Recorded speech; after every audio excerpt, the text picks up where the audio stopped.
नमस्कार साथियों, मैं अनीता श्रीवास्तव आपका हार्दिक अभिनंदन करती हूँ। श्रीमद् वाल्मीकि रामायण में आज का प्रसंग है श्री राम का कैकेयी से पिता के चिंतित होने का कारण पूछना और कैकेयी का कठोरता पूर्वक अपने मांगे हुए वरों का वृत्तांत बताकर श्री राम को वनवास के लिए प्रेरित करना। महल में जाकर श्री राम ने पिता को कैकेयी के साथ एक सुंदर आसन पर बैठे देखा। वे विषाद में डूबे हुए थे।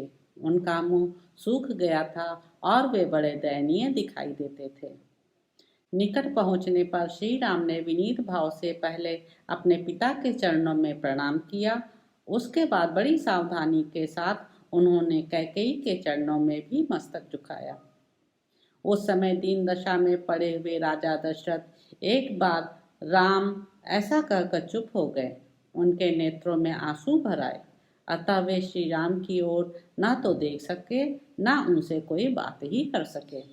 राजा का वह अभूतपूर्व भयंकर रूप देखकर श्री राम को भी भय हो गया, मानो उन्होंने पैर से किसी शर्त को छू दिया हो।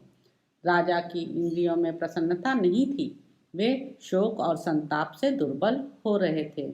बारंबार लंबी सांसें भरते थे तथा उनके चित्त में बड़ी व्यथा और व्याकुलता थी। वे ऐसे दिखते थे मानो तरंग मालाओं से उपलक्षित अक्षोभ्य समुद्र क्षुब्ध हो उठा हो, सूर्य को राहु ने ग्रस लिया हो अथवा किसी महर्षि ने झूठ बोल दिया हो। राजा का वह शोक संभावना से परे था। इस शोक का क्या कारण है, यह सोचते हुए श्री रामचंद्र जी पूर्णिमा के समुद्र की भांति अत्यंत विक्षुब्ध हो उठे। पिता के हित में तत्पर रहने वाले परम चतुर श्री राम सोचने लगे कि आज ही ऐसी क्या बात हो गई जिससे महाराज मुझसे प्रसन्न होकर बोलते नहीं हैं। और दिन तो पिताजी कुपित होने पर भी मुझे देखते ही प्रसन्न हो जाते थे। आज मेरी ओर दृष्टिपात करके इन्हें क्लेश क्यों हो रहा है। यह सब सोचकर श्री राम दीन से हो गए, शोक से कातर हो उठे। विषाद के कारण उनके मुख की कांति फीकी पड़ गई। वे कैकेयी को प्रणाम करके उसी से पूछने लगे, माँ, मुझसे अनजान में कोई अपराध तो नहीं हो गया जिससे पिताजी मुझ पर नाराज हो गए हैं। तुम यह बात मुझे बताओ और तुम ही इन्हें मना दो।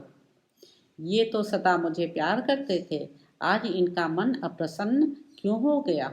देखता हूँ ये आज मुझसे बोलते तक नहीं हैं। इनके मुख पर विषाद छा रहा है और ये अत्यंत दुखी हो रहे हैं। कोई शारीरिक व्याधि जनित संताप अथवा मानसिक अभिताप तो इन्हें पीड़ित नहीं कर रहा है, क्योंकि मनुष्य को सदा सुख ही सुख मिले ऐसा योग प्रायः दुर्लभ ही होता है।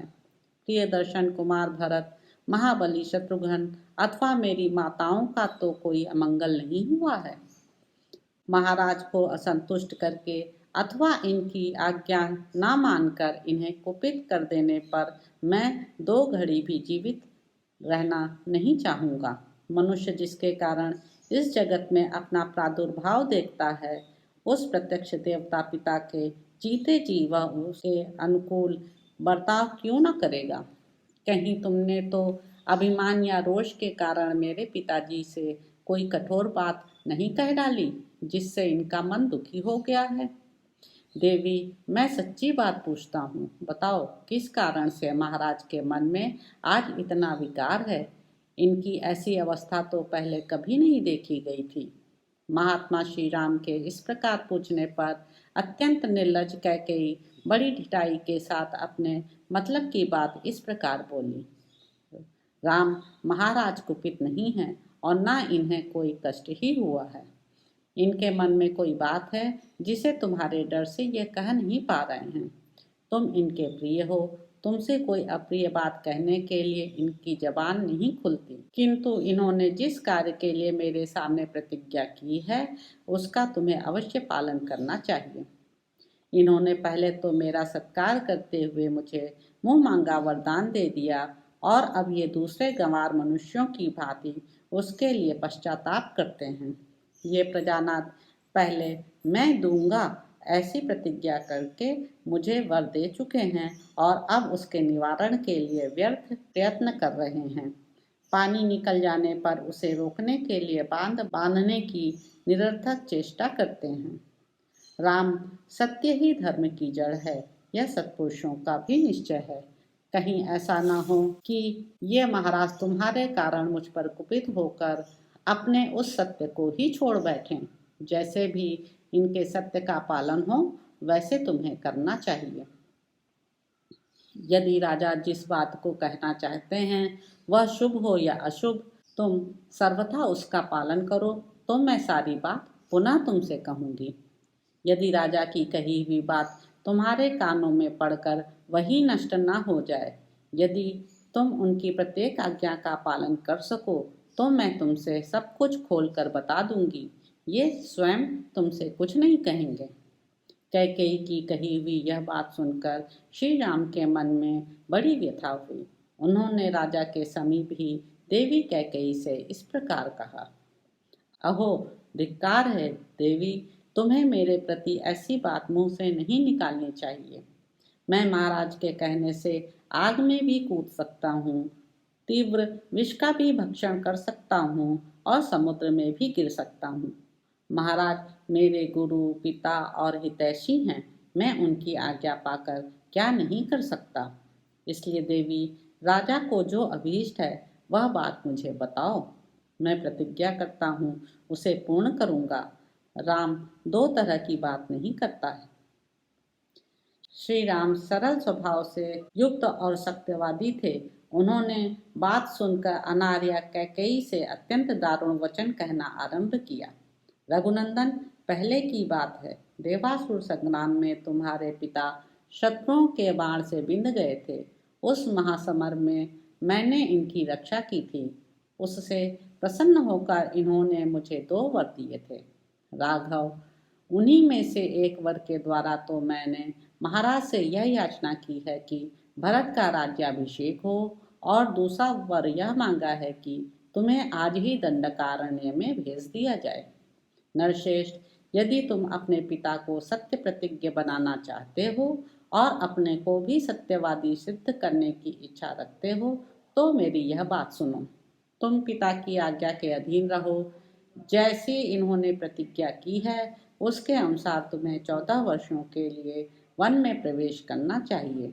रघुनंदन, राजा ने तुम्हारे लिए जो यह अभिषेक का सामान जुटाया है उस सबके द्वारा यहाँ भरत का अभिषेक किया जाए और तुम इस अभिषेक को त्याग कर 14 वर्षों तक दंडकारण्य में रहते हुए जटा और चीर धारण करो।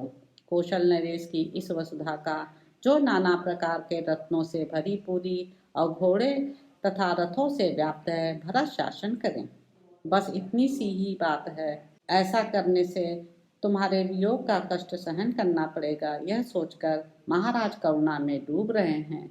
इसी शोक से इनका मुख सूख गया है और इन्हें तुम्हारी ओर देखने का साहस नहीं होता है। रघुनंदन, तुम राजा की इस आज्ञा का पालन करो और इनके महान सत्य की रक्षा करके इन नरेश को संकट से उबार लो। कैकेयी के इस प्रकार कठोर वचन कहने पर भी श्री राम के हृदय में शोक नहीं हुआ, परंतु महानुभाव राजा दशरथ पुत्र के भावी वियोग जनित दुख से संतप्त एवं व्यथित हो उठे। तो इस प्रकार साथियों, अयोध्या कांड में निहित 18वां सर्ग यहाँ पर समाप्त होता है। इसके अगले अंक में आप जानेंगे कि श्री राम की कैकेयी के साथ बातचीत और वन में जाना स्वीकार करके उनका माता कौशल्या के पास आज्ञा लेने के लिए जाना। यदि आपको यह प्रसंग अच्छा लगे तो मेरे चैनल को लाइक करें, शेयर करें, सब्सक्राइब करें। धन्यवाद दोस्तों।